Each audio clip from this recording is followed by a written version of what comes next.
तो नमस्ते प्रणाम दोस्तों, आप लोगों के बीच में खेसारी लाल यादव का एक और नए गाने का अपडेट लेके आ चुके हैं। तो दोस्तों ये बता दें कि ये गाना खेसारी लाल यादव का होली का है।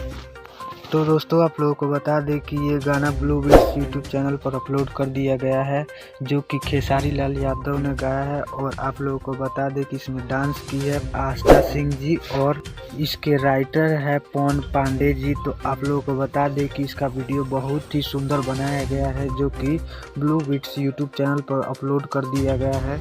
तो दोस्तों आप लोगों को बता दें कि इस गाने को अपलोड किए गए मात्र 1 घंटा हो चुका है, जो कि 1 लाख के ऊपर व्यू पार कर चुका है। अगर आप लोगों को ये अपडेट अच्छा लगा हो तो हमारे वीडियो को लाइक या चैनल को सब्सक्राइब जरूर करें। मिलते हैं नेक्स्ट वीडियो में, जब तक के लिए जय हिंद जय भारत।